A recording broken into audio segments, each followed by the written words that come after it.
안녕하세요. 이건머니 진행을 맡은 김은전입니다. 오늘은 사회 첫 초년생들을 위한 알찬 금융 상식에 대해서 알아보도록 하겠습니다. 오늘 두 분 전문가님들을 모셨습니다.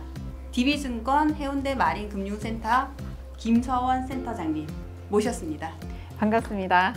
DB증권 해운대 마린금융센터에서 개인, 법인, 자산관리를 맡고 있는 김서원입니다. PK 법무법인 대표 변호사 변준석 변호사님 모셨습니다. 네. 다시 한번 여러분들 만나뵙게 되어서 반갑습니다. 방금 소개받은 변준석 변호사입니다.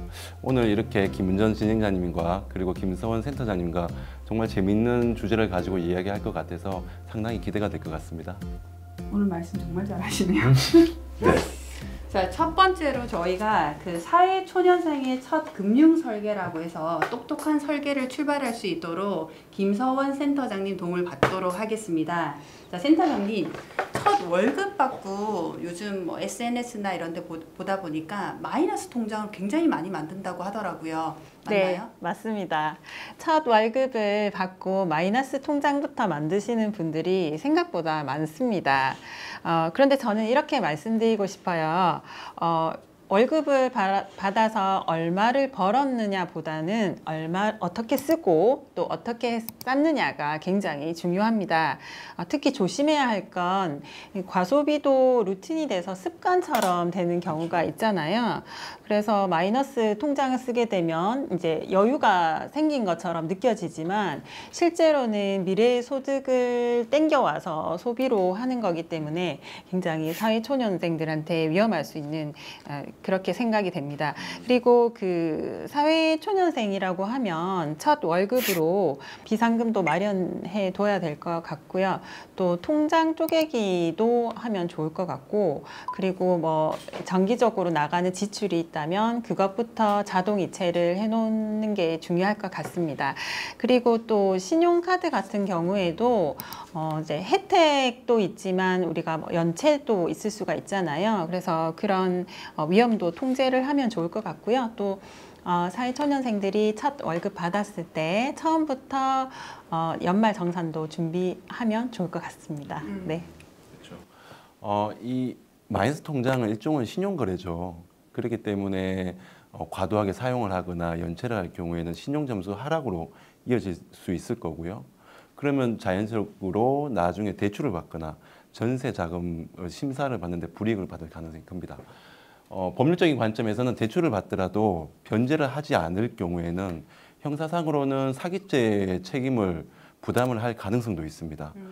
네. 그리고 또 과도한 사용으로 인해서 채무 불이행이 될 경우에는 민사상 채무 불이행 책임과 손해배상 책임도 부담할 가능성이 높습니다. 그렇기 때문에 초반부터 자산이나 부채 관리를 꼼꼼히 체크를 하는 습관을 들이시는 것을 적극적으로 권유드립니다. 제가 질문 개인적인 거 해도 돼요? 네. 아니, 첫 월급 받고 마이너스 통장을 은행에서 발급을 해주나요? 데이터가 쌓여야 되지 않나요? 그래도 어느 정도 그 회사에 이제 들어가는, 그렇죠. 회사에 어디 회사를 다니느냐에 따라서 또는 직종이라든지 뭐 이런 내가 어떤 직종이냐에 따라서 은행에서 산출해서 나오는 규모가 있을 것 같아요. 그래서 마이너스 통장이 다 틀리겠지만 일정 부분은 나오는 걸로 알고 있습니다. 그러면 큰 회사에 다닐수록 첫 월급을 그렇지 받았음에도 불구하고 네, 더 많이 받을 수 네. 있겠네요. 그 첫 월급날 네. 통장 쪼개기부터 하라라는 말이 굉장히 네. 조금 인상이 깊은데요. 네. 쪼개기를 한다라고 하면 정확하게 어떻게 쪼개면 좋을까요? 딱 정확하게 단어를 조금 짚어주신다라고 하면. 아무래도 용도별로 쪼개라는 이제 말이 되겠는데요. 네. 내가 정하고 싶은 목표가 있잖아요. 이 목표마다 그 금액이 또 있을 테고 또 용도가 다 틀린 텐데 그 목표에 따른 목돈을 마련하기 위해서 통장을 구분해서 저축을 하는 거죠. 네. 그래서 이 통장은 내가 이 모아가지고 결혼 자금으로 쓰겠다 하면 그 통장은 결혼 자금으로 이제 쓰는 거고요. 이거는 내가 모아서 친구들이랑 여행을 가겠다. 아, 여행 너무 좋아요. 네. 그러면 그 통장을 따로 구분해서 쓰면 소비가 이제 한 통장에서 쓰다 보면 막 다 섞이잖아요. 맞아요. 그러면은 결국 계획된 소비가 아니다 보니까 목표로 우리가 이루고자 하는 그런 이제 목돈도 마련할 수가 없게 되겠죠. 그래서 통장 쪼개기를 통해서 좀 현명하게 모아가시면 목적에 맞춰서 될 것 통장을 같습니다. 쪼개기를 네. 해라. 네. 되게 중요한 말 같아요. 네. 아니면 다 써버리고 네. 잔고 제로만 남을 것 같아요. 저희도 미리 알았으면은 그렇게 했을 텐데. 맞아. 맞아요, 맞아요. 근데 네. 미리 알아들어도 저는 과연 할 수 있을지 자신감이 없습니다. 네. 그 두 번째로 2025년 그 청년들에게 주어지는 정부 혜택이 또 따로 있다라고 하더라고요. 네. 아시는 거 다 쏟아내세요. 네. 네. 2025년도에 청년층을 위한 금융제도가 잘 마련되어 있습니다. 여러 가지가 있어서 좀 헷갈리기 쉬우실 텐데요. 제가 몇 가지만 안내 드릴게요. 첫 번째는 청년도약 계좌입니다. 5년간 계속 불입을 해서 납입하면 최대 5천만 원 목돈을 만들 수가 있어요.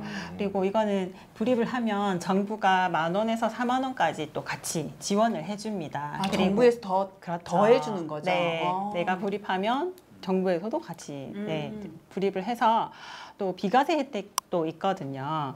그래서 특히 저소득층 그 청년층에게는 되게 유리한 구조로 되어 있다 보니까 잘 찾으셔가지고 신청하시면 될 것 같고요.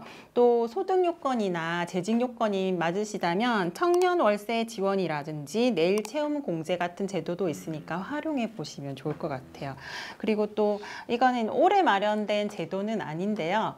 ISA 서민형 ISA 계좌가 있습니다. 이거는 청년뿐만 아니라 우리 재테크를 하는 누구든지 신청할 수 있는 계좌인데요. 이 계좌 안에서 우리가 여러 가지 투자를 하잖아요.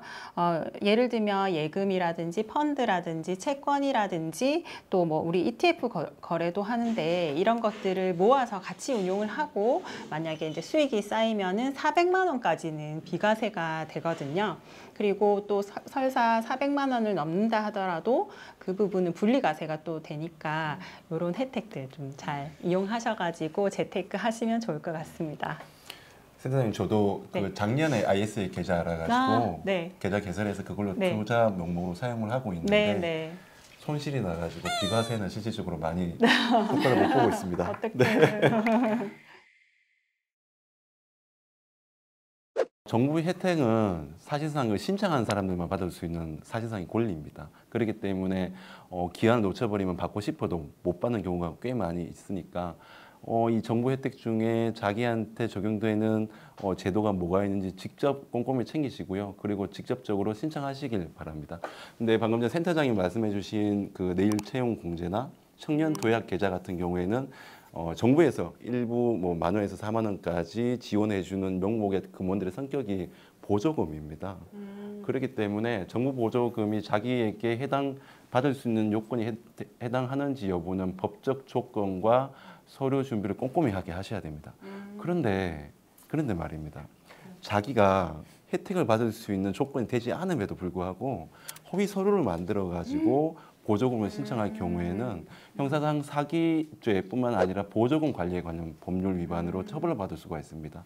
더 나아가서 자신이 받은 보조금을 몇 배씩이나 환수까지 당할 위험성이 있기 때문에 해당되지 않음에도 불구하고 허위 서류로 신청하시는 일은 적극적으로 금을 하셔야 될 것입니다. 네. 네.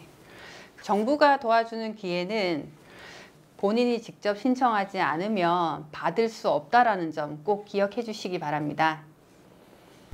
저 질문사항 하나 있는데요. 제가 사회초년생이라서 한 200만 원 정도의 그 월급을 받고 있는데 그런 사회초년생들은 보통 투자는 얼마 하고 저축은 얼마 하고 생활비는 또 얼마 정도 쓰는 게 적당한 건지 그런 퍼센트가 있는 건지 궁금합니다. 일률적인 퍼센트는 사실 좀 말씀드리기가 좀 힘든 부분은 있어요. 왜냐하면 다들 이제 상황이 틀리고 또 대부분의 경우 뭐 서울 같은 경우는 월세로 나가는 돈이 굉장히 크잖아요. 그렇다 보니까 월세가 또 많이 나가시는 분들은 그만큼 또 많이 또 모으는 자금이 줄어들 수밖에 없는 구조이고 또 요새 같은 경우에는 또 지출이 통신비로 굉장히 많이 나가고 또 우리가 유튜브나 넷플릭스처럼 구독 경제 하는 게 또 쿠팡, 뭐 배달의 민족 워낙 많다 보니까 이런 자금들도 굉장히 많이 나가기 때문에 일률적으로 몇 퍼센트를 저축하는 게 좋다라고 말씀드리기는 사실 좀 어려운 측면이 있습니다. 그렇지만 좀 많이 모으면 모을수록 또 좋잖아요. 그래서 제가 생각하기에는 그래도 뭐 30%에서 50% 정도는 저축을 하시는 게 네, 미래를 위해서도 훨씬 좋을 것 같고요. 그래서 월급 받으시면 자동 이체되는 부분 빼고 그다음에 비상금 같은 것들도 좀 빼놓고 아까 말씀드린 통장 쪼개기를 통해 가지고 계속적으로 지속적으로 불입을 해 가시면서 또 세금 부분, 비과세 혜택 받으실 수 있는 부분은 또 그런 것들 이용하셔가지고 모으시게 되면 나중에 PD님 자산가가 되어 있지 않으실까요? 네. 30%, 50% 정도 저축을 한다고 했는데 네. 그 중에서 만약에 투자를 한다면은 네. 저축하고 투자는 따로 생각을 해놔야 되는지 아니면은 그렇죠. 투자로 돌리는지. 그것도 PD님이 먼저 리스크를 내가 어느 정도 감내할 수 있는지를 먼저 한번 본인을 이제 한번 점검을 해보신 다음에 이 부분은 이제 누구든지 그래요. 이 부분은 절대로 원금이 깨지면 안 된다 하는 부분이 있잖아요. 그런 부분은 반드시 뭐 정기 적금이라든지 원금이 보장되는 지급형 상품에 묶어 두셔야 되고 그 중에서 일부는 나는 조금 수익형으로 그래도 아직 좀 사회 초년생이고 앞으로 미래도 창창하시기 때문에 이런 부분은 좀 미래 가치까지 해서 조금씩 수익이 나면 좋겠다 싶은 부분은 일정 부분을 뭐 펀드라든지 요새 또 뭐 미국 또 주식 투자 또 작년부터 또 굉장히 많이 하셨잖아요. 네, 그런 좋은 회사들에 투자하는 주식이나 펀드, 네, 이런 부분을 통해 가지고 수익적인 부분 조금 추구하시는 것도 괜찮을 것 같습니다. 네. 변호사님 생각은 어때요? 200만 원이 네. 월급이다.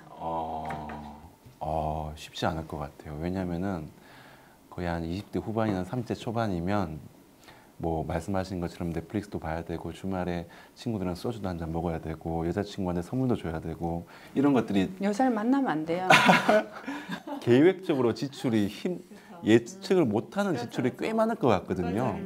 예, 특히 그게 미혼인 경우에 좀 그런 경우가 많지만 별도로 정말 독한 분들, 정말 습관이 철저하게 된 분들은 센터장님 말씀처럼 30% 50%가 저는 정말 그렇게 저축을 할 수 있다면 그분은 정말 대단하신 분이라고 생각을 합니다.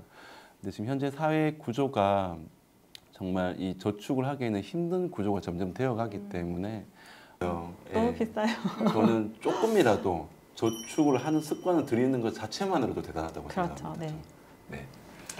저는 개인적으로 그 1억을 모을 때까지는 1억을 같이 모을 수 있는 연인을 만나야 된다라고 생각이 들어요. 네. 같이 이제 가치관이나 마인드가 네. 비슷해야 되고 1억 모을 때까지 우리 조금 아껴서 잘 서로 각자 1억을 만들어 보자. 이렇게 합의가 된 상황에서 굳이 술집을 가지 않고 그냥 맥주를 먹어도 예쁠 나이거든요. 네. 20대, 30대는.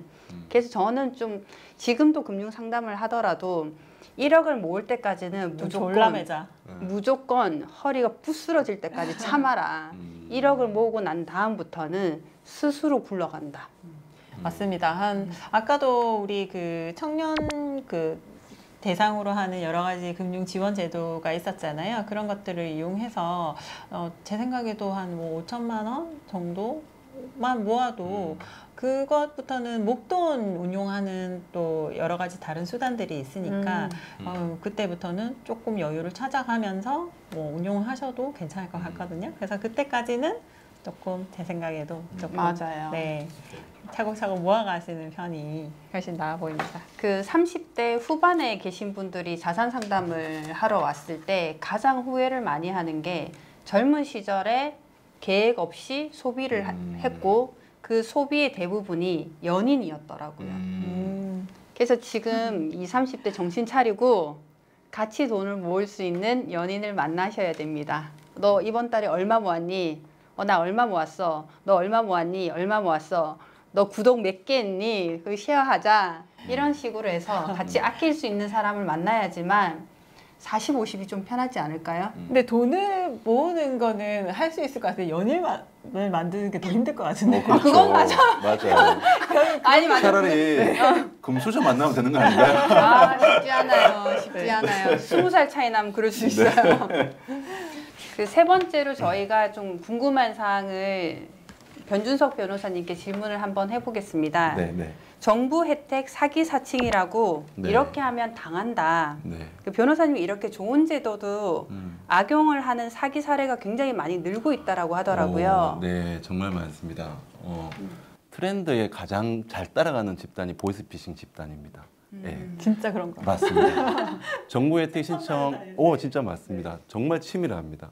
어떤 경우에는 보이스피싱 범죄들이 하는 활용 수법을 가지고 합법적으로 상업화하는 그걸 따라가는 사람들도 정말 많은 추세일 정도로 정말 기발합니다. 범행 수법들이. 그래서 이 건 오늘 방송 관련해서 정부 혜택 신청 도와드려요라고 하면서 개인정보를 요구하거나 아니면 어플리케이션을 설치를 유도를 하거나 수수료 명목으로 돈을 요구를 하는 경우는 전형적인 보이스피싱 범죄의 양상입니다. 점점 더 제가 말씀드린 것보다 더욱더 치밀하게 보이스피싱 범죄는 치밀해지고 있는데요. 근데 문제는 여러분 뉴스에서 보이스피싱의 범죄의 우두머리가 잡혔다라는 뉴스는 보신 적 있으세요? 저 한 번도 없어요. 단 한 번도 없습니다. 예, 대부분 실제로 그 밑에 있는 부하들, 하수인들이 대부분 잡힐 뿐이지만 그 사람들은 이 피해액에 대해서 실제로 수치한 사람들이 아니에요. 이 사람들도 마찬가지로 보이스피싱 범죄 집단으로부터 사실 이용을 당하고 알바를 하는 사람들이 대부분이고 근데 정작 그분들이 엄청나게 중하게 처벌을 받고 있는 실정입니다. 그렇기 때문에 만약에 보이스피싱으로 인해서 정부 혜택 신청 도와드려요라는 말을 믿고 이 보이스피싱 범죄 집단에게 돈을 입금을 했을 경우에 실질적으로 돈을 회복받을 수 있는 방법은 현실적으로 전혀 지금 없는 상황입니다.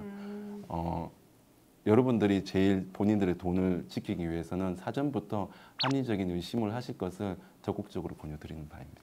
네. 근데 요즘에 보이스피싱이 티가 안 나나요? 티가 안 나게 그들이 하려고 많이 노력하는 것 같아요. 많이 진화하는 것 같아요. 그래서 설마 내가 보이스피싱을 나는 당할까? 뭐 좀 나이 드신 분이나 뭐 잘 모르시는 기기와 별로 안 친한 분들이 주로 당하시는 거 아닐까 맞아. 생각하는데도 보면 주위에 네. 또 우리 주변에도 그런 분들이 있는 걸 보면 정말 많이 진화하고 있다는 걸 느낍니다. 네, 정말 주의하셔야 될 것 같아요. 예전에는 사실은 네. 이렇게 말씨라고 하잖아요. 네. 그 말씨가 약간 표가 나니까. 네, 표가 나니까 네. 아 이게 보이스피싱이구나 하지만 요즘에는 말씨에서는 걸릴 수가 없다라고 하더라고요. 네, 그리고 맞아요. 이제 많은 이제 우리 나라 사람들이 AI 기술이나 이런 것들이 조금 더 빨리 진화하고 업데이트가 빨리 일어나다 보니까 그걸로 인해 가지고 조금 더 빨리 보이스피싱을 당하는 것 같아요. 목소리로는 아니더라도 그죠? 네, 맞습니다. 실제로 이 정부 혜택과 관련해 가지고는 보이스피싱 범죄 집단들이 정부 공공기관명을 사칭한 경우가 꽤 많이 있습니다. 정부를요? 예, 홈페이지도 그대로 그렇죠. 똑같이 만든다고 하더라고요. 맞습니다. 뭐 예를 들어서 청년복지지원센터, 청년 혜택지원센터 이런 명칭으로 사용을 하면서 마치 공공기관인 것처럼 사칭을 하는데요.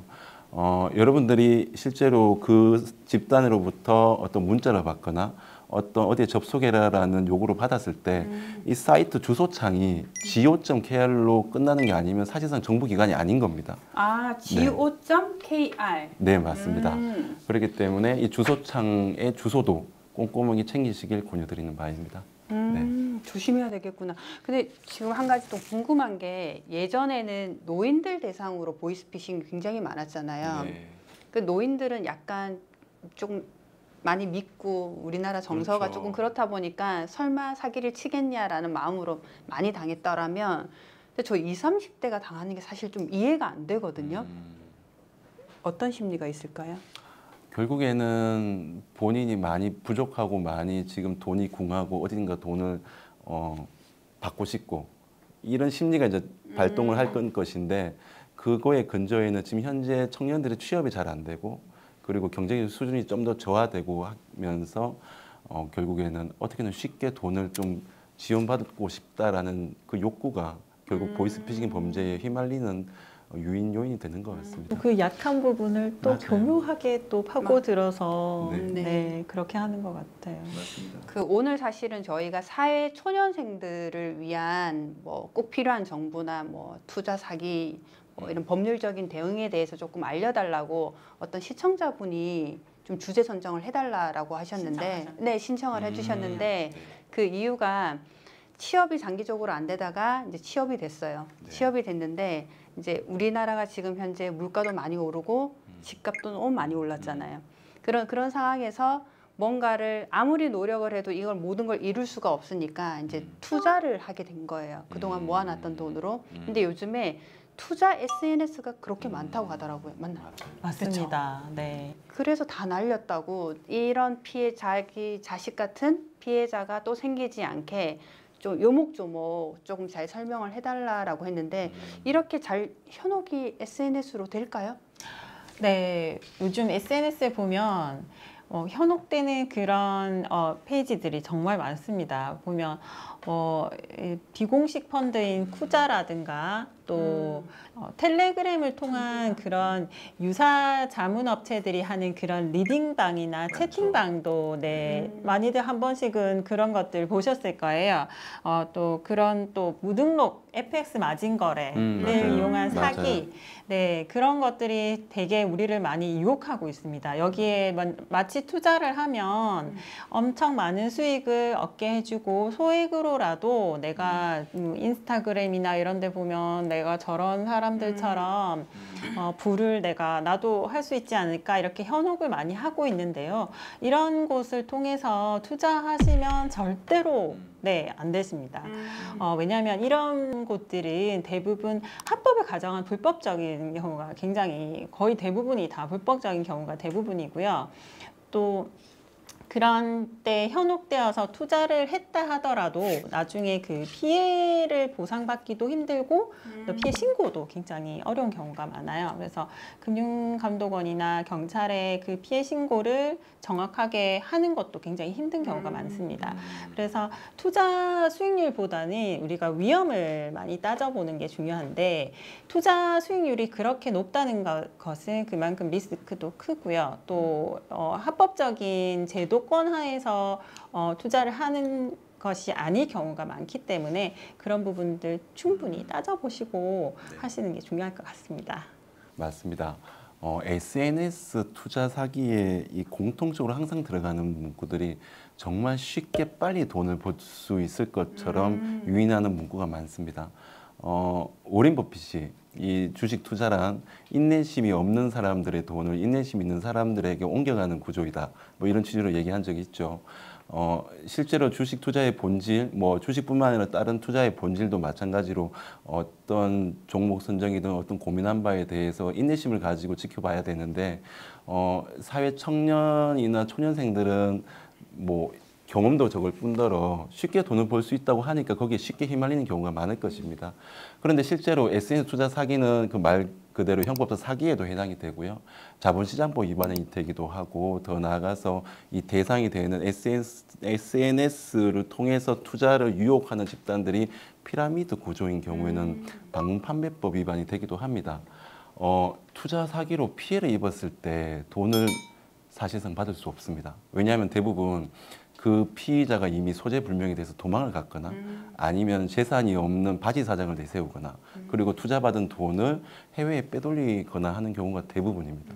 그렇기 때문에 여러분들은 사실상 원금이 보장이 된다, 무위험 투자다 뭐 이런 것들은 절대 믿으시면 안 되고 꼼꼼하게 SNS에 기재된 내용이 진실인지 꼼꼼하게 확인해 보는 습관을 들이시길 권유드립니다.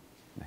맞아요. 방금 무위험 투자는 절대로 없습니다. 없고 맞습니다. 만약에 SNS나 어떤 분들한테 좋은 정보를 들었을 때 주변에 있는 뭐 센터장님이나 변호사님처럼 전문가에게 나 이거 꼭 투자하고 싶은데 이거 맞는지 안 맞는지 물어볼 수 있잖아요. 네. 그렇죠. 네. 물어보시면 돼요. 물어보시고 이 전문가들이 이거는 정말 정확한 정보인 것 같아요 라고 하면은 그 다음부터 조금 투자를 하시면 조금 좋지 않을까 생각이 듭니다.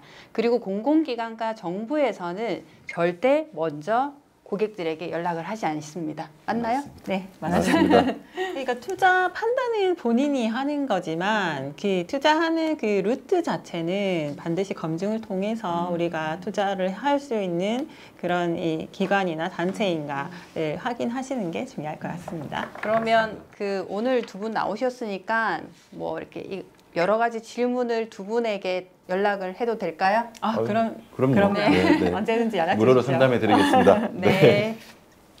네, 다섯 번째로 전문가가 말하는 투자 전 세 가지 점검. 해서 오늘은 정보가 굉장히 많았는데요. 센터장님 마무리로 저희가 투자 전에 반드시 체크를 해야 될 세 가지 항목이 있다라고 하면 어떤 게 있을까요? 네, 이거는 사회 초년생뿐만 아니라 모든 재테크 하시는 분들에게 다 공통적으로 중요한 사항이 될 것 같은데요. 먼저 목표와 투자 기간을 설정하시고 투자를 하시는 게 중요합니다. 내가 이걸 어떤 용도로 할 거고 또 어느 기간만큼 투자를 할 건지를 분명히 설정을 하시고 투자를 하셔야 되고요. 두 번째는 내가 감내할 수 있는 위험이 어느 정도인지 나 자신을 알아야 됩니다. 그래서 나는 그렇게 위험하게 투자를 하고 싶지 않은데도 불구하고 뭐 코인을 투자를 한다든지 요즘은 모바일로도 충분히 투자할 수 있는 곳이 많잖아요. 그렇게 하다 보면 어느새 내가 그렇게 많은 돈을 넣었는지도 모르게 맞아요. 투자가 되어 있고 또 손실도 엄청 크게 보고 있어서 굉장히 이 사회생활을 할 수 없을 정도로 많이 이제 고통스러워 하시잖아요. 그래서 그런 것들 좀 잘 챙기셔야 될 것 같고요. 그리고 기본적인 우리가 금융에 있어서 구조라던가 수수료 체계, 세금 같은 것도 꼼꼼히 따져보시는 게 중요할 것 같습니다. 그런 금융 지식을 가지고 소액이라도 그런 금융 지식을 가지게 된다면 합리적으로 투자하실 수 있을 것 같네요. 센터장님 말씀은 사실 청년에만 해당되는 게 아니고 투자를 하는 모든 세대들이 적용되는 얘기인데 사실 이 투자와 관련된 건 결국에는 감정을 제어를 하고 이성적으로 접근해야 되는 부분이잖아요. 근데 대부분 많은 사람들이 과연 인간은 이성적인 동물일까요? 저는 아무리 이렇게 저도 투자를 해봤지만 그 순간에는 감정이 너무나 요동을 쳐서 그걸 제어하기가 너무 힘들더라고요. 많은 경험을 한 40대, 50대, 60대도 그럴진데 20대부터도 그 부분에서 본인에 대한 특성을 알고 조금이라도 노력을 한다면 그래도 이제 30, 40대는 더 좋은 투자를 할 수 있을 것이다라는 취지로 일단 센터장님이 말씀해 주신 거죠. 네, 맞습니다. 네. 네. 그리고 이제 저는 변호사이기 때문에 법적 분쟁이 됐을 때 사회 초년생들이 어떠한 부분을 그때 대비해서 준비를 해야 되는지에 대해서 한번 말씀을 드리고 싶습니다. 여러분 대부분 법적 분쟁과 소송은 증거 싸움입니다. 투자를 권유하는 사람이 감언이설로 유혹을 한다 하더라도 그 감언이설로 유혹했다라는 사실에 대한 증거가 없으면 그냥 뒤에 법적 분쟁에서는 질 가능성이 높습니다. 그렇기 때문에 투자 상품에 대한 상품을 판매를 권유를 하거나 투자를 권유한 사람이 있다면 그분으로부터 설명 내용을 최대한 꼼꼼하게 들으시고요. 그리고 그분이 그 상대방이 설명하는 내용을 녹취를 하든 문자 메시지를 캡처하든 최대한 증거화하시길 권유드립니다. 그래야만 나중에 법적 분쟁이 되었을 때 여러분들의 주장에 힘이 좀 더 실릴 것입니다. 네. 마지막으로 이제 저희가 조금 정리를 하자면 센터장님, 변호사님 이제 법률적인 분쟁에 대한 예방도 해주셨고 이제 증권 관련해서도 많이 도움을 주셨는데요. 모든 부분에 있어서는 주변에 전문가가 있기 때문에 그 전문가와 꼼꼼하게 상담을 하고 의논을 하셔가지고 작게 버는 돈 더 지키셔가지고 많이 불리시려고 하면은 전문가의 상담이 많이 필요할 것 같습니다. 네, 요즘은 정보가 넘치는 시대에 저희가 살고 있는데요. 이렇게 정보가 넘치는 시대에서는 판단의 기준이 올바르게 자리 잡혀 있어야 될 것 같습니다. 여러분, 세상에 공짜는 없습니다. 투자 상품 중에 원금 보장이나 무위험 투자는 없다고 보시면 됩니다. 항상 꼼꼼하고 충분한 검증과 합리적인 의심이 언제나 여러분의 편이 되어야 됩니다. 금융도 습관입니다. 오늘부터 여러분도 나만의 원칙을 세워보시기 바랍니다. 오늘도 함께 해주셔서 감사합니다. 다음 시간에도 똑똑하게 돈 관리하는 법 많이 가지고 찾아뵙겠습니다. 감사합니다. 감사합니다.